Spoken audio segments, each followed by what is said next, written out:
place of vision. So when we started out thinking about how to do this workshop, we wanted to do something that was more than just kind of your level 1 introduction to runes, introduction to Omen, introduction to Greek alphabet oracle. And we wanted to provide people with information that was helpful across the board on all of these different types of divination.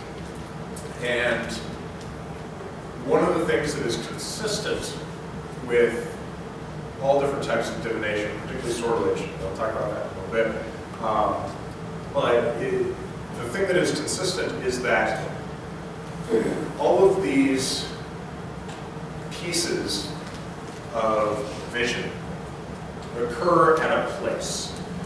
And that place is mentally in one place for a lot of us, is astrally in one place for a lot of us. We go there to do the work. And when we are there, we are engaged in a different way than when we are not there. And so what I wanted to talk about to start with, to sort of set the playing field up, is what it means to have a place of vision, what divination itself can often accomplish for us, and talk about both the internal, the personal, and the external, the group practice of divination. Divination itself, Isaac Bonowitz once said, and I think it's actually in Real Magic, all divination is concerned with the past. And for a long time I thought this was kind of a funny way of describing divination. I didn't think too much of it. And then I started taking classes in Greek religion and Greek mythology, and particularly Greek ritual and magic. And I was fortunate enough to take these from Fritz Graf at OSU and Sarah Johnston at OSU. And I learned a whole lot about it. But one of the interesting things is that divination, as we see it today, is really a system of fortune telling. People go to a reader to find out their future. They go to a reader to understand what's gonna happen to them. Or, in the case of less credible readers, in my opinion, to get their magic numbers and to go to play the lotto. If it worked, we would all do it. But the key thing to know is that is a fairly recent development in the timeline of divination.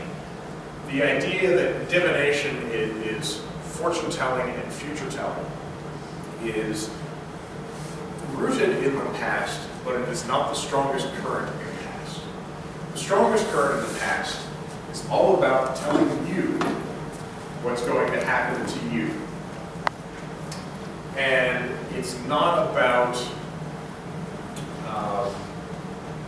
giving you a view of the future so much as it is giving you a view of the present based on what you've done in the past. You can think about it as a series of streams and tributaries to a large river. It's not the river that you need to worry about. It's the tributaries. Because the tributaries, when they get filled with water, it flows down the stream. If they're dammed up by beavers, it doesn't flow down the stream. The concept of divination is not about where you are now as you row down the river. It's about the stuff that happened upriver from you to make the conditions that you have today that will take you to where you're going tomorrow. So the more I think about divination, the more I think that what it's really telling us is what has already happened. And from that space, from the place where we look at what has already happened, what we have done in our rituals, we say, have our offerings been accepted? We're asking about what we just did. We're not asking about the future. We learn what's going on in the present from that past. And then make a very educated guess about where we're going in the future. Now, there are notions of fate that is unchangeable in the ancient world. Not at all an uncommon notion. Those who tried to outwit the Oracle of Delphi are perfect examples of how sometimes things are very beautiful. But that said, that doesn't mean that everything is exactly as we expect it to be. That doesn't mean that we can predict the future, but it does mean that we can look at past behaviors and understand them. And from those past behaviors, we can make our assumptions about what will happen next. Now,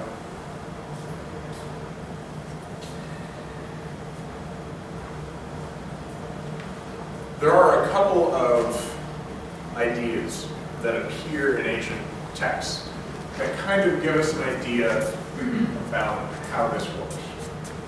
One of them is the idea that divination is done by spirits that are all around us. When we cast lots, when we call to an oracle, when we do all these kinds of things, there's a Greek idea of the daimones, the demons of air. Bring us the information, and the reason in the ancient text that's given is not because they are smarter than us or because they are somehow in connection with a higher plane or anything like that. Daimones aid in divination because they can fly. Being able to fly makes you faster than everybody else. And if you're faster than everybody else, you can get the news faster than anybody else does. You can search for things faster. You can understand the present and the immediate past better than anybody else, because if you can fly, you get word from on far much faster than if you have to walk it. And that's one of the key ideas that starts to appear, particularly in Greek thought, about divination, is that it is aided by these kinds of spirits. It's a very functional idea, but it's also very much in line with the way that we think about divination as modern practitioners of pagan religions. So when you think about divination, think about it as exploring the immediate past, drawing that past forward, giving you a picture of the present, and then showing you what's going to happen down the road. Now, one of the other things that I want to talk about regarding general divination is the idea of the inner and the outer. When we do divination, we ourselves stand at a particular place. And has everyone here done divination? Just generally, yeah. A little bit maybe. What happens is, or let's look at modern neo-pagan texts. What they tend to tell you to do is to go into a trance, and from that place, you read the cards using your inner vision, and it gets very quickly light and fluffy and hard to follow if you haven't done it before. But the idea is that it tells you, all of these texts tell you to go inside when you go to do this work, because what you're trying to do, what you're trying to pull is on something that is either in your subconscious, the collective unconscious, or out the spirit realm, depending on the author you're reading and how New Age versus Neo-Pagan they might be. Sometimes you're traveling back to your past life in Atlantis and look out for it. But that said, these are the kinds of things that we're doing, is we're going somewhere ourselves.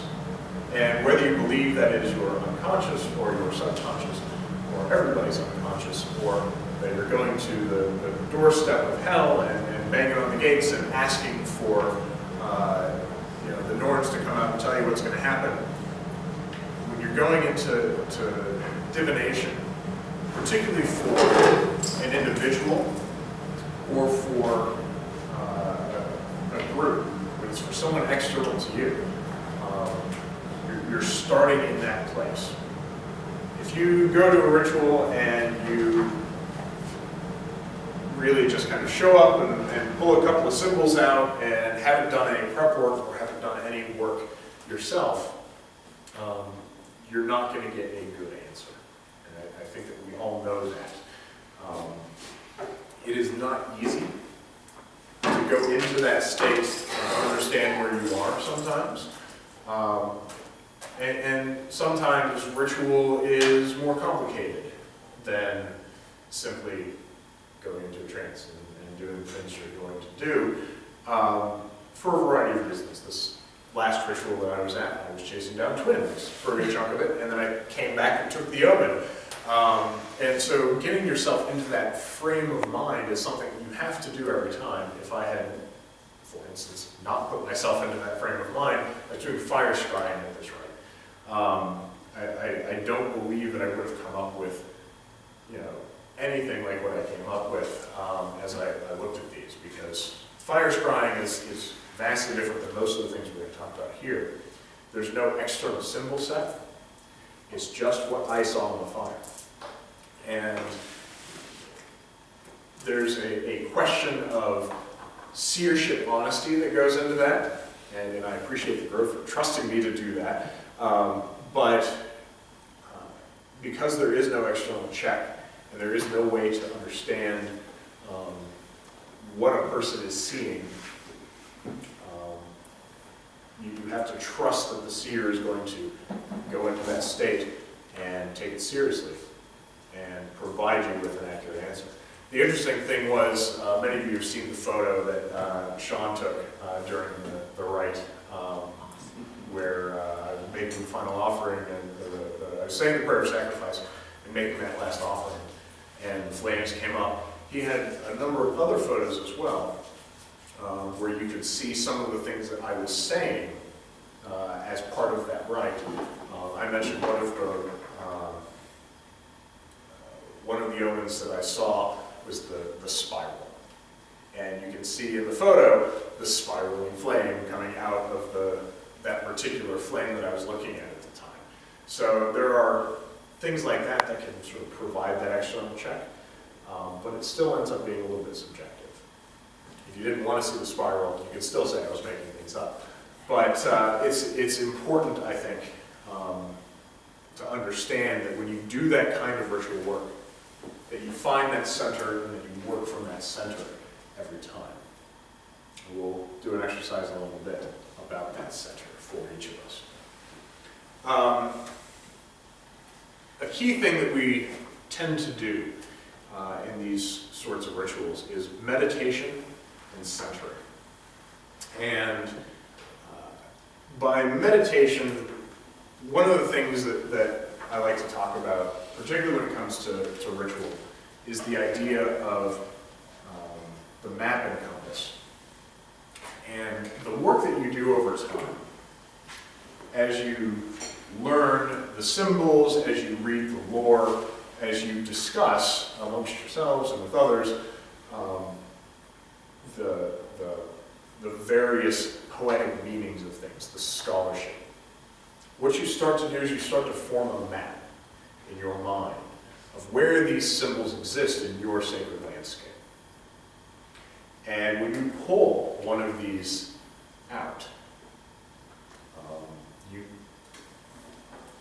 if you are centered and if you are in trance, if you are ready to do the work, when you pull that symbol out, you will go to that place on your map and you can look around and you can see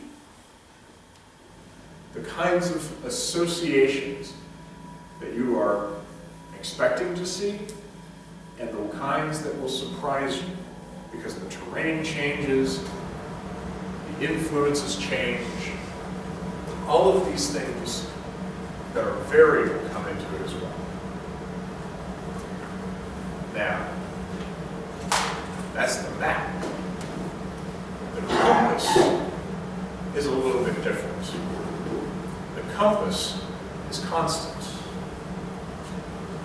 But what the compass does is when you get into that trance, when you find that center, it tells you which direction is north, which way is up, which way is down, where the center is in relation to other things.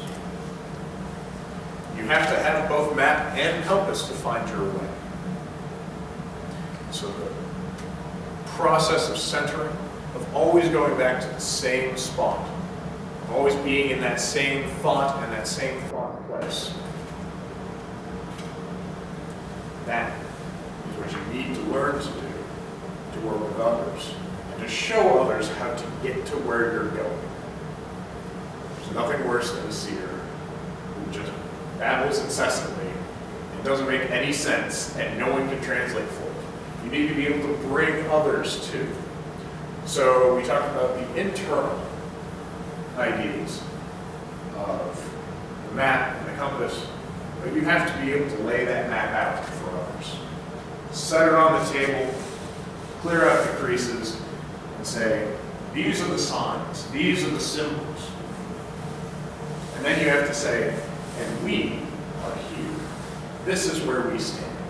And so over there is fading. That's where the cows are. Over here is Dagons. This is where the light of the dawn comes up. Being able to tell that abstract notion and relate it to the landscape and the land, because the map is not the territory. To relate it to the map, to the lay of the land and the terrain that is all around you that everyone can see. That is the true skill of a seer. To pull that forward, to give it up to others.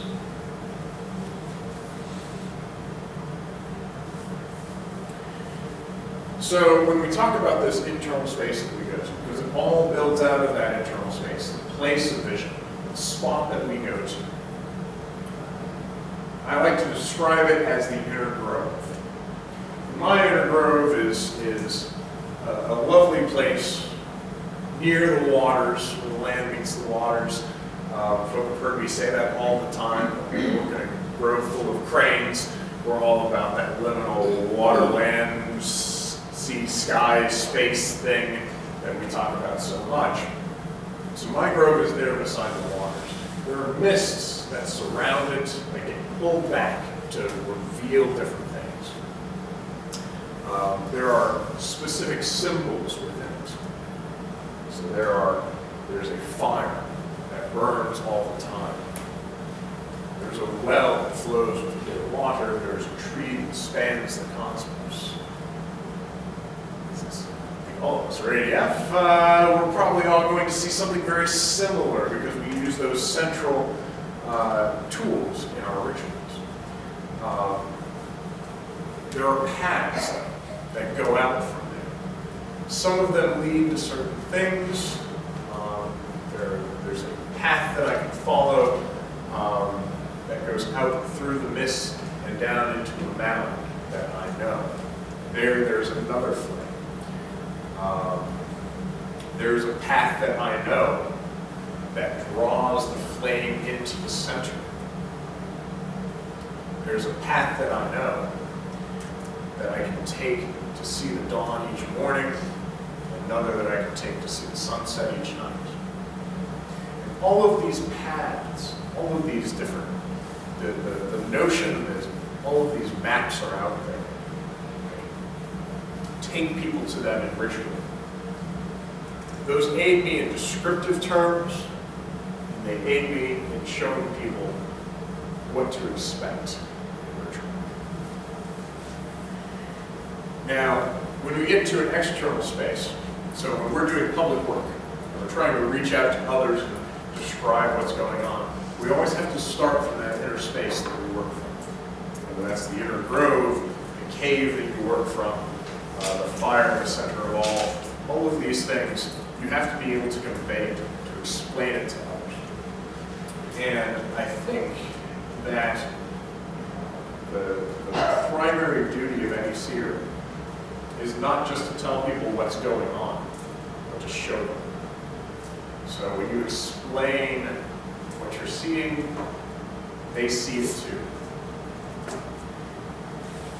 A lot of people, when they use or when they discuss the omens of ritual, they'll speak the name of the omen that they pull. So I pulled Feu here, for instance.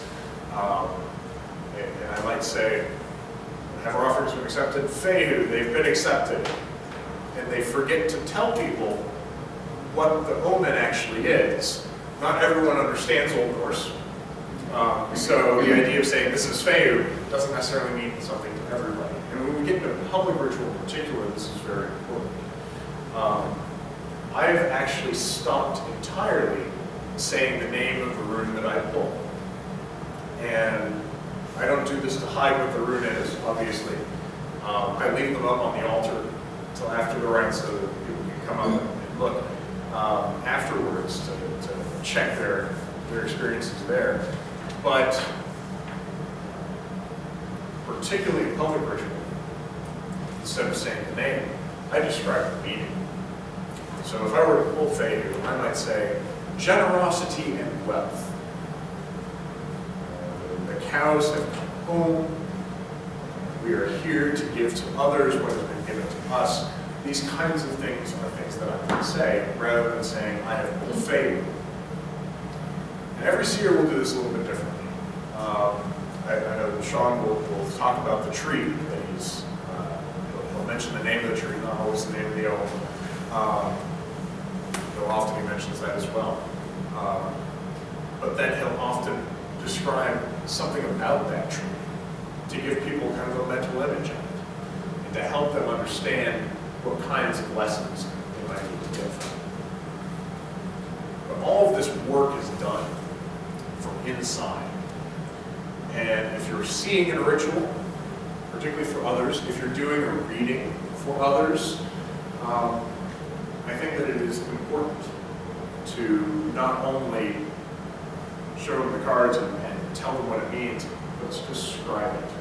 To give them the vision that you are seeing in your mind's eye. And if you're not seeing the vision in your mind's eye, when you call out for these omens, maybe we should, maybe what you need to do is practice more of that descriptive language.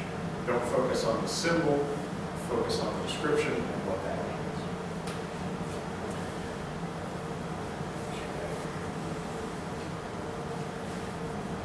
One of the other things that a lot of people will do, and I think Jan does this the most visibly of all of us, is prayer and an offering before the omen. And in public ritual, this is a little odd, only because we have made all of our offerings already. We've made our prayer of sacrifice, and then Jan will come up with bay leaf and put it in the fire. And this is part of why we've tended away from using the words final sacrifice and moved to prayer of sacrifice, because that last sacrifice is not always the last sacrifice. And I've been in ADF a long time, so sometimes I still use the final sacrifice language when what I really mean is to speak the prayer of sacrifice and make that offering. But doing that and making that offer is something that can be a deepening experience for the self, but it can also be a deepening experience for everyone around. And it's especially true since Jan is one of the first people who really started doing that in our rituals. It helped to sort of give everyone a pause. You take a moment and you say, oh, this is different, this is new. And it allows us to deepen a little bit more as it grows as well.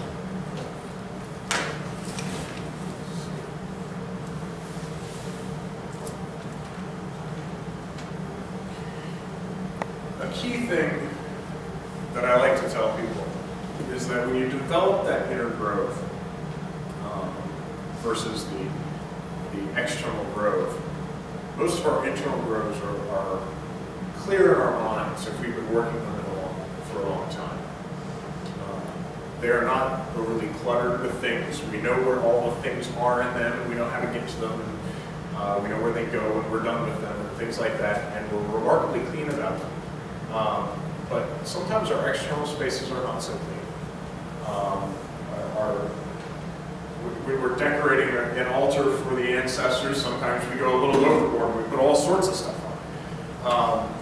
I think that it is important that as seers, we keep our external altars and our external, well, specifically our external working spaces, as clean as we keep our internal ones. Know where the things are, know where they go. Don't leave your roots sitting out, at least not without purpose, overnight or for a week or 3 weeks. Put them back in the bag. There's nothing worse than losing your Feu and your Gibo, but still having your Hagalas and your Navas in your root bag. So keep your stuff together, keep your things cleansed, keep your work focused. I think what I really want to say there in that sort of external realm.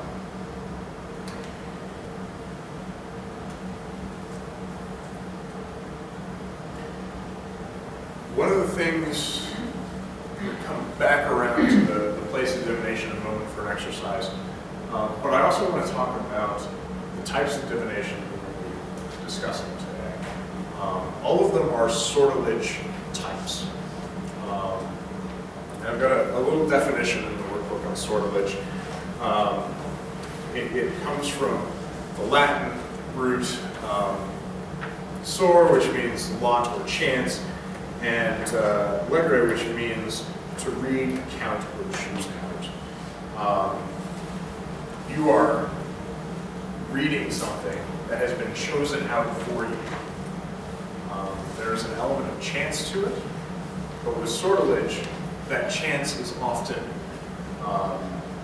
mitigated by the spirits.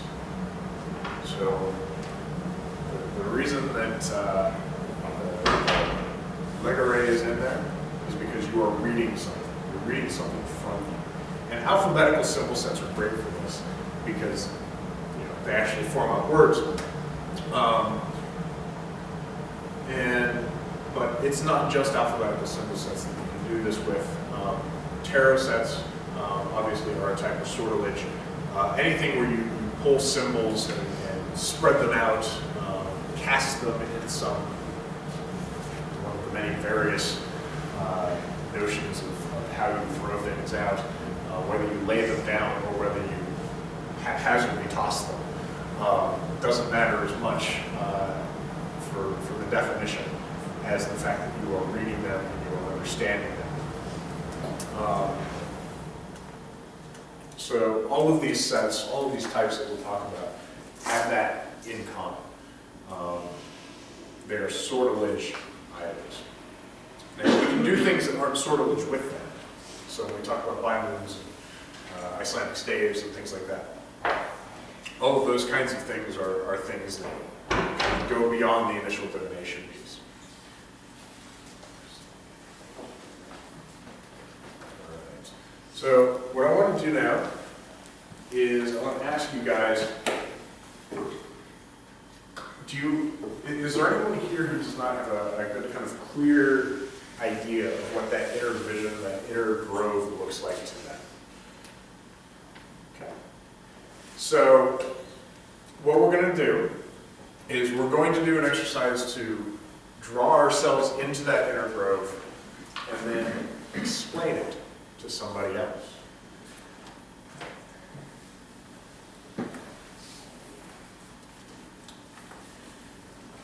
So what I want you all to do, as I like to say, relax, find that inner center, breathe deep, and take a moment, as we often do, to simply focus on your breath.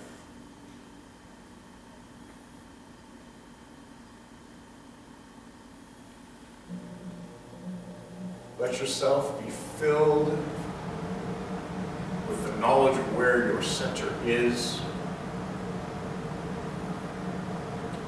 And from there, draw those mists around you, those magical mists that you know of so well, that you do so much work with. Draw those mists in. Let them fill you, surround you, hold you.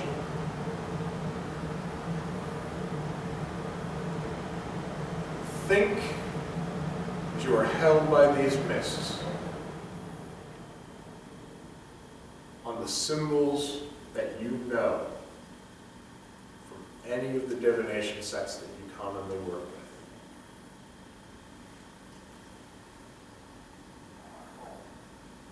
Consider the ones that speak out to you, the ones whose voice is greatest.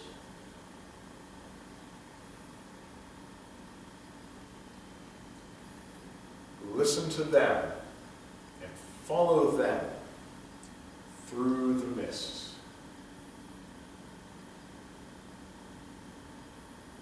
Let them appear, rise, speak in their voice, and carry you forth, showing you the way.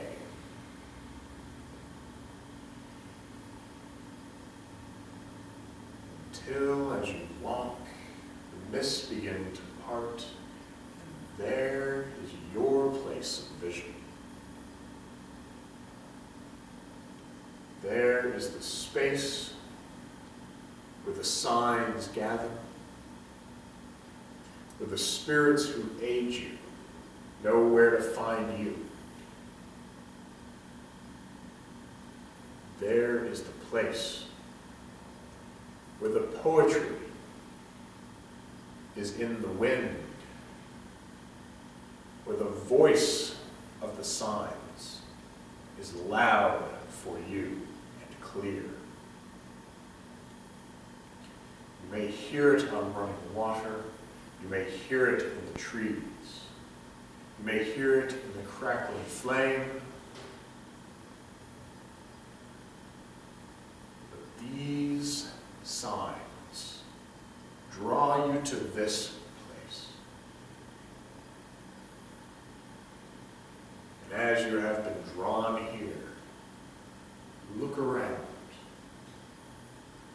See what is here for you. The center. The place from which you can do this work.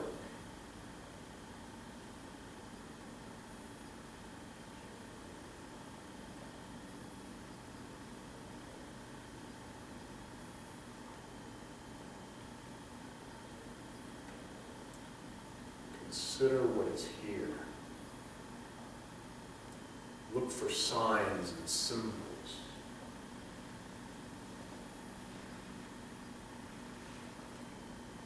Seek the spirits and animals, the trees and plants. You know them because you know the symbols.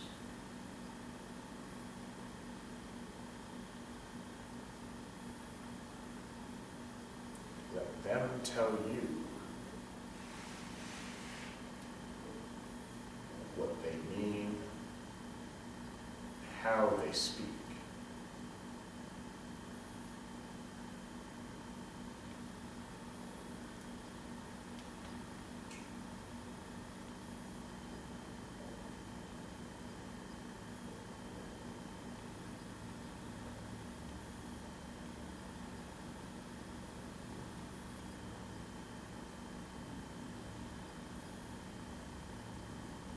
Opened yourself to these signs and come to the place. Know that the path back will always be marked for you, that the signs will point the way, for they always do. Draw those mists around you again. Let them come running over the land, up from the waters, closing in about you. Let the signs fade into the mist. Breathe deep. You are ready. Open your eyes. Move your various extremities.